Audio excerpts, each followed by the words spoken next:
नमस्कार, NDTV India देख रहे हैं आप। मैं हूं आपके साथ अंजीत। 2 बजने वाले हैं और हम बात करेंगे एक बेहद ही अहम खबर की। बात करेंगे कि पहले सैन्य बल देखा, अब जीडीपी का दम देखो, क्योंकि ये जो आज खबर आई ये सबसे अच्छी खबर है। सैन्य बल देखा, अब जीडीपी का दम देखो। दरअसल पहलगाम हमले के बाद पाकिस्तान समेत दुनिया ने भारत के सैन्य बल को देख लिया कि कैसे हमारी सेना ने पाकिस्तान में घुसकर आतंकियों के ठिकानों को तबाह किया।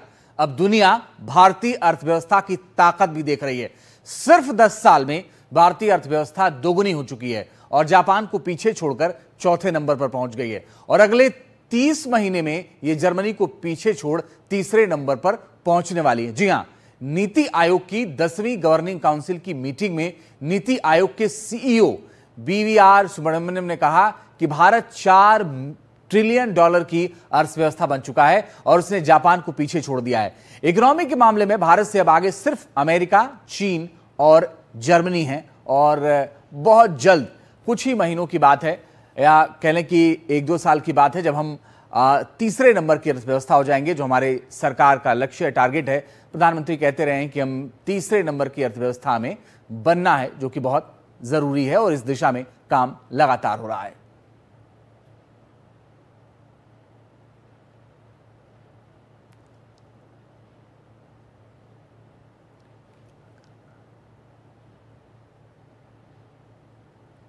तो भारत के लिए अच्छी खबर यह है कि भारत चौथी अर्थव्यवस्था बना है अपने आप में, और बड़ी और अहम बात यह है कि आने वाले वक्त में यह और बढ़ेगा। भारतीय जीडीपी का सफर कैसा रहा है यह भी आपको जानना और समझना चाहिए। वो भी आइए आपको बताते हैं कि कैसे $1 ट्रिलियन से भारत ने यहां तक का सफर तय किया है, जो कि इतना आसान भी नहीं था। उसको आप देखेंगे तो आप समझ में आएगा कि 2007 में अगर हम बात करें तो 1 ट्रिलियन था और अब धीरे धीरे किस तरह से वो बढ़ते हुए देश की चौथी अर्थव्यवस्था बन चुका है।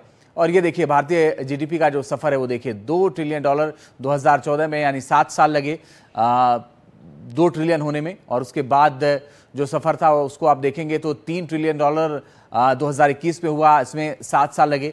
फिर $4 ट्रिलियन होने में 2025, यानी 4 साल लगे हैं, और अभी हमें $5 ट्रिलियन होना है, यानी अर्थव्यवस्था को और ज्यादा बेहतर करना है।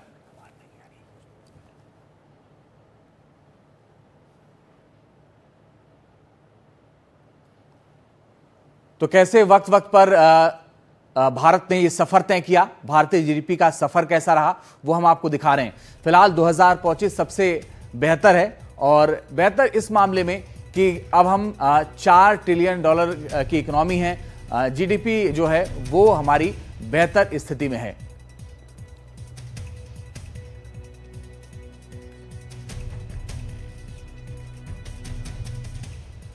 और अब दुनिया की 5 बड़ी जो अर्थव्यवस्था हैं उसके बारे में जान लीजिए कि कौन कौन सी बड़ी अर्थव्यवस्थाएं हैं और उनकी जीडीपी जो है वो कैसी। देखिए, 5 जो बड़ी अर्थव्यवस्था हैं उनमें सबसे पहले नंबर पर अमेरिका है, जिसकी जो जीडीपी है वो $30.34 ट्रिलियन है। फिर नंबर आता है चाइना का, चीन का। इसकी जो इकोनॉमी है वो $19.53 ट्रिलियन की है। फिर तीसरे नंबर पर जर्मनी है, इसकी जो इकोनॉमी है वो $4.92 ट्रिलियन है। और फिर चौथे नंबर पर, हम 5वें पर थे, अब चौथे पर आ गए। जापान को हमने पीछे छोड़ा है, जापान 5वें पर आ गया। भारत चौथे नंबर पर है, $4.39 ट्रिलियन की इकोनॉमी है। अब हमें क्या करना है, जो अगला सफर हमारा है वो हम नंबर 3 पर जाएंगे, जर्मनी। इसके बाद आएगा वो, उसका भी इंतजार है, क्योंकि सरकार की कोशिश है कि जो ये आप देखेंगे कि 4.39 और 4.92 में बहुत ज्यादा अंतर नहीं है। थोड़ी हमारी इकोनॉमी बेहतर होगी, ये उसके लिए कुछ साल लग सकते हैं। तो अगर थोड़ी बेहतर इकोनॉमी होगी तो हम 5 ट्रिलियन हो जाएंगे। उसके बाद हम ये कह सकते हैं कि तीसरे नंबर की इकोनॉमी वाला देश है। तो जो सबसे बड़ी 5 अर्थव्यवस्था वाले देश हैं उनमें हम चौथे नंबर पर आ गए हैं, और सबसे बेहतर हमारे लिए यही है। देखिए कैसे 10 साल में इकोनॉमी दोगुनी हो गई, ये भी आपको समझना चाहिए। 2015 की अगर हम बात करें तो आप देखिए कि 2.1 ट्रिलियन इकोनॉमी अर्थव्यवस्था हमारी थी। अब आप देखिए कि 10 साल में कैसे ये दोगुनी हुई, इसे आपको समझना होगा। फिर 2025 का दौर आता है। 2025 में 3 ट्रिलियन हम हो गए हैं। और ये अच्छी खबर है, आज ही खबर आई कि हम चौथे नंबर की अर्थव्यवस्था हो गए हैं। और जो 2032 में अनुमान है वो बहुत शानदार अनुमान है। 2032 में जो अनुमान है वो 10 ट्रिलियन का अनुमान है, यानी 1 साल में हम पार कर लेंगे। और उसके बाद अगले 10 साल में हम जो 2032 है, यानी कुछ सालों में, लगभग 7 सालों में वो हम 10 ट्रिलियन का अनुमान लगा रहे हैं कि हम 10 ट्रिलियन हो जाएंगे इकोनॉमी के मामले में। और नीति आयोग के सीईओ ने क्या कुछ कहा है उसको सुनवाते हैं। We are the 4th largest economy as I speak. We are a $4 trillion economy as I speak. And this is not my data, this is IMF data. India today is larger than Japan. It's only the United States, China, and Germany which are larger. And if we stick to, what is being planned, what is being thought through, it's a matter of another 2.5 to 3 years, we would become the 3rd largest economy.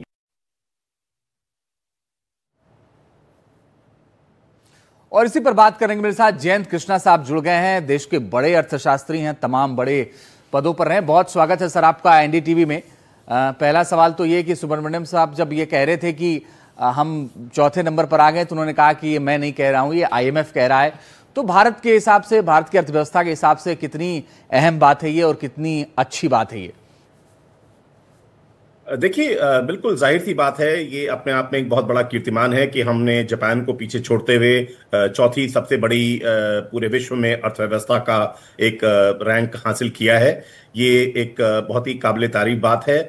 और पिछले 10 सालों में जिस तरह से GDP हमारी $2 trillion से $4 trillion का जो एक थ्रेशोल्ड है वो क्रॉस कर गई है, ये अपने आप में एक बहुत बड़ी बात है। और आईएमएफ भी मानता है कि पूरी दुनिया में जो एक सबसे अच्छा, सबसे रिडीमिंग एक एस्पेक्ट है इकोनॉमीज का, उसमें भारत को वो बहुत ही एक अच्छे दर्जे का एक मुल्क मांगता है। ये अपने आप में बहुत बड़ी बात है।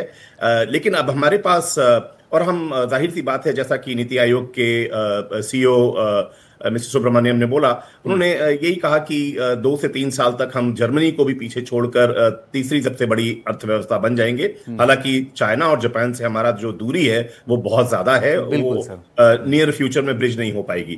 तो हम जाहिर सी बात है 3 साल में अगर हमारा करंट इकोनॉमिक ग्रोथ रेट 6-7% तक का चलता है तो हम जर्मनी को बीट कर देंगे, आगे 3rd लार्जेस्ट बन जाएंगे। लेकिन हमें यहीं पर रुकने की जरूरत नहीं है। हमें जरूरत है, जो प्रधानमंत्री बार बार आजकल कहते हैं, कि हमें एक डेवलप्ड नेशन, एक विकसित राष्ट्र के रूप में उभरना है 2047 तक, जब इंडिपेंडेंट इंडिया जो है वो 100 साल आजादी के बाद पूरे कर चुका होगा। तो ये अपने आप में बहुत बड़ा लक्ष्य है और बहुत आसान लक्ष्य नहीं है, मैं ये बता दूं। देखिए, जापान को हम पीछे तो छोड़ के आ गए हैं, लेकिन अगर आप देखिए जो 2 बड़े अच्छे सूचकांक होते हैं, जो ह्यूमन डेवलपमेंट इंडेक्स होता है, जो मानव विकास का जो एक इंडिसेस होता है, उसमें हमारी जो रैंक है वो 193 मुल्कों में हमारी 130 रैंक है। अगर आप उसी रैंकिंग में जापान को देखिए तो उसकी 23वीं रैंक है। मतलब वहां पे जो ह्यूमन डेवलपमेंट है वो हमसे कहीं ज्यादा है। अगर आप पर कैपिटा इनकम की बात करिए, एब्सोल्यूट टर्म्स में हम, जाहिर है कि हम जापान को पीछे छोड़कर हमारी इकोनॉमी आगे निकल गई है, लेकिन जो पर कैपिटा इनकम है, जिसमें औसतन प्रति व्यक्ति आय क्या होती है, उसमें हमारा जो रैंक है वो 141 है 194 देशों में, और जापान में वो रैंक 34वीं है। तो हमें वाकई जिस तरह से, और जापान वाकई है जो है डेवलप्ड नेशंस में है, ये जो हमसे 3 नेशंस हमसे ज्यादा बड़े हैं, और उसके बाद वाले भी कुछ, वो एक डेवलप्ड इकोनॉमी बन चुके हैं। तो हमें बहुत जरूरत है कि हम इसमें अपनी जो हमारा हेल्थ केयर और एजुकेशन का स्पेंड लेवल है, अभी हम इस समय हेल्थ केयर में करीब जीडीपी का 2% स्पेंड करते हैं, और एजुकेशन और स्किल डेवलपमेंट में, कौशल विकास में करीब 3% स्पेंड करते हैं। इन दोनों को करीब डबल होने की जरूरत है। ये और इंफ्रास्ट्रक्चर में हम उतने खराब नहीं है, हम करीब जीडीपी का 3.4% स्पेंड करते हैं, उसको भी करीब 1.5 गुना बढ़ने की जरूरत है, और स्वास्थ्य में और शिक्षा और कौशल विकास में तो दुगनी करने की जरूरत है। और यही चीजें जो हैं वो हमको एक विकसित राष्ट्र के रूप में आगे प्रोपेल करेंगी। ऐसा मेरा मानना है। और अगर हमारा एक संकल्प जो मुल्क लेता है, जैसा कि 1991 के इकोनॉमिक रिफॉर्म्स के टाइम पे हुआ था, उससे पहले हमारी इकोनॉमी 2 से 3% पर ईयर बढ़ती थी, और उसके बाद पिछले 30 सालों में अगर आप देखिए, या 33 सालों में देखिए, हमारा जो एवरेज ग्रोथ रेट रहा है वो 7 से 8% रहा है। तो इसी तरह का संकल्प भारत को लेने की जरूरत है अगर हमें विकसित राष्ट्र बनना है। ये एक बहुत ही चुनौतीपूर्ण लक्ष्य है, लेकिन नामुमकिन नहीं है। अगर हमने एज अ नेशन ठान लिया है कि हमें ये करना है, तो ये हम जाहिर सी बात है इसमें कुछ कठिन कदम उठाने पड़ेंगे, लेकिन ये बहुत मुमकिन है, मुझे लगता है। सर, मैं एक चीज आपसे समझना चाहता हूं। आपने ह्यूमन डेवलपमेंट इंडेक्स की बात की, मेरे ख्याल से हम बांग्लादेश और श्रीलंका के आसपास ही कहीं खड़े हैं। तो उसको बेहतर करने के लिए हमें क्या करना हो, क्योंकि सबसे ज्यादा चैलेंज उसी में कि उसको कैसे बेहतर करें। हम ठीक है, हम जीडीपी में आगे बढ़ रहे हैं, इसका मतलब यह है कि पैसा आ रहा है, लोगों को रोजगार भी मिल रहा है, सारी चीजें हो रही हैं, लेकिन ह्यूमन डेवलपमेंट इंडेक्स को बेहतर करने के लिए हमें क्या करना होगा? देखिए, मोटी मोटी चीजें हैं। हमें जो पब्लिक एक्सपेंडिचर जो स्वास्थ्य में होता है, जो हम अभी 2% जीडीपी का पर हर साल स्पेंड करते हैं, हम प्राइवेट सेक्टर की बात नहीं कर रहे, जो सरकारी स्टेट गवर्नमेंट और सेंट्रल गवर्नमेंट का मिला के करीब 2% जीडीपी का हम हेल्थ स्वास्थ्य पे स्पेंड करते हैं। इसी तरह से एजुकेशन, शिक्षा और कौशल विकास में हम रफली 3% जीडीपी का करते हैं। ये हमें डबल करने की जरूरत है, 6% की जरूरत है, और ज्यादातर जो डेवलप्ड कंट्रीज हैं वो इसी दिशा में कर रहे हैं। मैं एक आध चीज आपको और बताऊं, जो साइंस एंड टेक्नोलॉजी में जो रिसर्च एंड डेवलपमेंट होता है, हमारी इकोनॉमी 4th लार्जेस्ट हो गई, इसमें कोई शक नहीं है, और 2-3 साल में 3rd लार्जेस्ट भी हो जाएगी। लेकिन हमारी इकोनॉमी जो है वो इनोवेशन ड्रिवन है, ये एक बहुत बड़ा सवाल उठता है, और वो तब तक नहीं होगा जब तक हम साइंटिफिक रिसर्च और डेवलपमेंट में, जो अभी हम सिर्फ 0.7% जीडीपी का स्पेंड करते हैं, वो कम से कम 2.5% जीडीपी का स्पेंड करना ना शुरू करें। और जितने भी G20 कंट्रीज हैं, वो सब 2% से लेके 4% के बीच में अपनी जीडीपी का साइंस एंड टेक्नोलॉजी में, रिसर्च और डेवलपमेंट में स्पेंड करते हैं। तो ये बहुत जरूरी है। हमने देखा जैसे इंफ्रास्ट्रक्चर में भारत ने एक कदम उठाया, और जो 2-2.5% जीडीपी का स्पेंड होता था, वो 3% से ऊपर निकल गया है। उसी तरह का संकल्प अगर हम ले तो बेहतर होगा। बहुत बहुत शुक्रिया जयंत कृष्णा सर, हमारे साथ जुड़ने के लिए और हमसे बात करने के लिए बहुत शुक्रिया आपका। हिमांशु हमारे साथ लगातार मेरे सहयोगी बने हुए हैं। हिमांशु, जब हम इसको पढ़ रहे थे तो नीति आयोग ने जानकारी दी कि हम बहुत बड़ी अर्थव्यवस्था 4थे नंबर पर आ गए हैं। साथ ही उन्होंने 2032 तक ये कहा कि 10 ट्रिलियन का टारगेट है। तो 10 ट्रिलियन को लेकर के भी एक चैलेंजिंग टारगेट है, लेकिन क्या आपको लगता है कि अगर इसी तरीके से हम बढ़ते रहे तो वो भी बहुत ज्यादा मुश्किल नहीं है? देखिए, निश्चित तौर पर इसमें 2 बातें हैं। पहली बात यह है कि आईएमएफ का एक प्रोजेक्शन 1 महीने पहले आया था, उसके वर्ल्ड इकोनॉमिक आउटलुक रिपोर्ट में, जिसमें यह कहा गया था कि मौजूदा वित्तीय साल के दौरान भारत जो है वो 4थी दुनिया की सबसे बड़ी अर्थव्यवस्था बन जाएगा।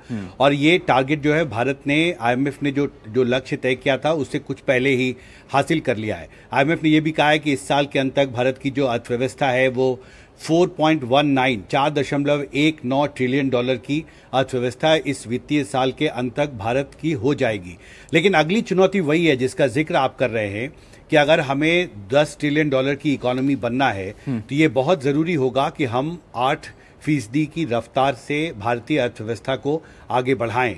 और इसी का जिक्र प्रधानमंत्री ने जब नीति आयोग गवर्निंग काउंसिल की बैठक को एड्रेस किया था, तो उन्होंने कहा था कि भारत को विकसित देश बनाने का 2047 तक जो एक लक्ष्य है, उसको हासिल करने के लिए हर राज्य को विकसित राज्य बनना होगा। राज्यों की बहुत महत्वपूर्ण भूमिका होगी। और एक आखिरी बात आपसे कहना चाहता हूं कि नीति आयोग के अर्थशास्त्री अरविंद विरमानी, उन्होंने एनडीटीवी से एक इंटरव्यू में कुछ महीने पहले कहा था कि अगर हम अगले 2 दशक में विकसित देश बनना चाहते हैं तो हमें 8% के आसपास की रफ्तार से आगे बढ़ना होगा। तो अब चुनौती भारत के सामने ये होगी कि जिस रफ्तार से जो ग्रोथ मोमेंटम अर्थव्यवस्था में सरकार की नीतियों की वजह से रहा है, उसको बनाए रखना अगले 2 दशक तक, अगर हम ज्यादा बड़ा टारगेट को 2047 तक पूरा करना। ठीक है हिमांशु, आप नजर बना के रखिएगा, आगे लगातार आपसे अपडेट लेते रहेंगे।